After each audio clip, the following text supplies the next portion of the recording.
ನಮಸ್ಕಾರ. ಇವತ್ತು ಲೋಕಸಭಾ ಅಧಿವೇಶನ ನಡೀತಾ ಇದೆ, ಚಳಿಗಾಲದ ಅಧಿವೇಶನ. ಈಗಾಗಲೇ ಪ್ರಜಾಪ್ರಭುತ್ವದ ದೇವಸ್ಥಾನಕ್ಕೆ ಏನು ಒಂದು ವಿಶೇಷವಾದಂತಹ ಸಂದರ್ಭದಲ್ಲಿ ಕೆಲವರು ಬಂದು ಅಕ್ರಮವಾಗಿ ದಾಳಿ ಮಾಡಿರುವಂತದ್ದನ್ನ ನಾವೆಲ್ಲರೂ ಕೂಡ ಗಮನಿಸಿದ್ದೇವೆ. ಏನು ಸೆಕ್ಯೂರಿಟಿ ಲ್ಯಾಪ್ಸಸ್ ಆಗಿತ್ತು, ಆ ಸೆಕ್ಯೂರಿಟಿ ಲ್ಯಾಪ್ಸಸ್ ಮತ್ತು ಇವತ್ತು ನಡೆದಂತಹ ದುರ್ಘಟನೆ ಬಗ್ಗೆ ಪ್ರಧಾನಮಂತ್ರಿಗಳು ಮತ್ತು ಕೇಂದ್ರ ಗೃಹ ಸಚಿವರು ಲೋಕಸಭೆಯಲ್ಲಿ ಇದಕ್ಕೆ ಉತ್ತರ ಕೊಡಬೇಕು ಮತ್ತು ತನಿಖೆಯನ್ನ ಸವಿಸ್ತಾರವಾಗಿ ಮಾಡಬೇಕು ಅಂತ ಅಂದ್ರೆ ಎಲ್ಲರನ್ನೂ ಕೂಡ ಇದಕ್ಕೆ ಒಳಪಡಿಸಬೇಕು. ಯಾರು ಪಾಸ್ ಕೊಟ್ಟಿದ್ದಾರೆ, ಯಾವ ಸಂಸತ್ ಸದಸ್ಯರು ಪಾಸ್ ಅನ್ನ ಕೊಟ್ಟಿದ್ದಾರೆ, ಅವ್ರನ್ನೂ ಇದಕ್ಕೆ ಒಳಪಡಿಸಬೇಕು ಅಂತಕ್ಕಂಥ ಒಂದು ಆಗ್ರಹವನ್ನ ಇಡೀ ವಿರೋಧ ಪಕ್ಷ ಇವತ್ತು ಲೋಕಸಭೆಯಲ್ಲಿ ಮತ್ತು ರಾಜ್ಯಸಭೆಯಲ್ಲಿ ಮಂಡಿಸಿದ್ವಿ.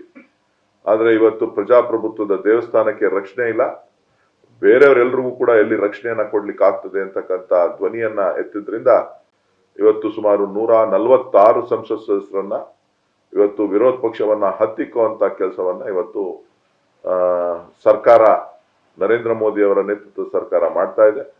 ಇವತ್ತು ಕೊನೆಯದಾಗಿ ಇವತ್ತು 3 ಜನನ್ನ ಇವತ್ತು ಸಸ್ಪೆಂಡ್ ಮಾಡಿದ್ದಾರೆ.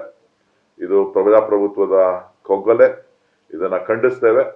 ಲೋಕಸಭಾ ಅಧಿವೇಶನ ನಡಿಬೇಕಾದ್ರೆ ಪ್ರಧಾನಮಂತ್ರಿಗಳಾಗ್ಲಿ ಅಥವಾ ಗೃಹ ಮಂತ್ರಿಗಳಾಗ್ಲಿ ಲೋಕಸಭೆ ಒಳಗಡೆ ನಡೆದಂತಹ ಘಟನೆಗೆ ವಿಷಾದವನ್ನ ವ್ಯಕ್ತಪಡಿಸ್ತಕ್ಕಂಥದ್ದು, ಅವರ ಮಾತುಗಳನ್ನ ಏನ್ ಕ್ರಮ ತಗೋತೀವಿ ಅಂತಕ್ಕಂಥದ್ದನ್ನ ಹೇಳ್ಬೇಕಾಗ್ತದೆ. ಅದನ್ನ ಇವತ್ತಿನವರೆಗೂ ಕೂಡ ಹೇಳ್ದೆ ಎಲ್ಲವನ್ನು ಕೂಡ ನಿಯಮಗಳನ್ನ ಗಾಳಿಗೆ ತೂರಿ ಇವತ್ತು ಆರೋಪವನ್ನ ನಮ್ಮ ವಿರೋಧ ಪಕ್ಷಗಳ ಮೇಲೆ ಮಾಡ್ತಾ ಇರ್ತಕ್ಕಂಥದ್ದು ಒಂದು ದುರ್ದೈವದ ಸಂಗತಿ ಅಂತ ಹೇಳಿ ನಾನು ತಮ್ಮ ಮೂಲಕ ಹೇಳ್ತಾ ಇದ್ದೀನಿ. ಸರ್, ಇವತ್ತು ನಿಮ್ಮನ್ನು ಸಹಿತ ಲೋಕಸಭೆಯಿಂದ ಅಮಾನತುಗೊಳಿಸಲಾಗಿದೆ. ಯಾವ ಕಾರಣ ಇಟ್ಟು ಅದನ್ನ ಇದು ಮಾಡಿರುವಂತ ಸರ್, ಅಮಾನತು ಮಾಡಿರುವಂತ? ನಾವು ಪ್ರಜಾಪ್ರಭುತ್ವ ವ್ಯವಸ್ಥೆಯಲ್ಲಿ ನಮ್ಮ ವಿರೋಧ ಪಕ್ಷಗಳಿಗೆ ಸ್ಪೀಕರ್ ಅವರು ಸೂಕ್ತವಾದಂತ ಅವಕಾಶಗಳನ್ನ ಕೊಡಬೇಕು. ಜೊತೆಗೆ ನಮ್ಮ ಎಲ್ಲ ಸದಸ್ಯರುಗಳನ್ನ ಈಗಾಗಲೇ ಅಮಾನತ್ ಮಾಡಿದ್ದಾರೆ, ಕೆಲವರನ್ನ ಕಮಿಟಿ ಮುಂದೆ ಕಳಿಸ್ಕೊಟ್ಟಿದ್ದಾರೆ.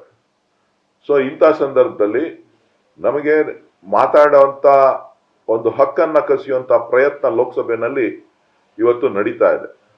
ಯಾರೇ ಏನೇ ಮಾತಾಡಿದ್ರು ಕೂಡ ಅವರನ್ನ ಬೇರೆ ರೀತಿ ಎದುರಿಸುವಂತ ತಂತ್ರಗಾರಿಕೆಯನ್ನ ಸರ್ಕಾರ ಇವತ್ತು ಮಾಡ್ತಾ ಇರೋದನ್ನ ಖಂಡಿಸಿ ನಾವು ಇವತ್ತು ಬಾವಿಗಿಳಿದ್ವಿ. ಆ ಬಾವಿಗಿಳಿದಂತ ಸಂದರ್ಭದಲ್ಲಿ ನಮ್ಮ ಘೋಷಣೆಗಳೇನು ಕೂಗ್ತಾ ಇದ್ವಿ ಅದರ ವಿರುದ್ಧ ಸ್ಪೀಕರ್ ಅವರು ಅಸಮಾಧಾನವನ್ನು ವ್ಯಕ್ತಪಡಿಸಿದ್ರು. ಪ್ರತಿಭಟನೆ ಮಾಡ್ತಕ್ಕಂಥದ್ದು ಪ್ರತಿಯೊಬ್ಬ ಸದಸ್ಯನ ಹಕ್ಕು. ಆ ಹಕ್ಕನ್ನ ಮೊಟಕುಗೊಳಿಸಿ ಇವತ್ತು ನಮ್ಮನ್ನ ಸದನದಿಂದ ಹೊರ ಹಾಕಿದ್ದಾರೆ. ನ್ಯೂಸ್ ಫಸ್ಟ್, ನಿರ್ಭೀತಿಯಿಂದ ನಿಮ್ಮ ಪರವಾಗಿ.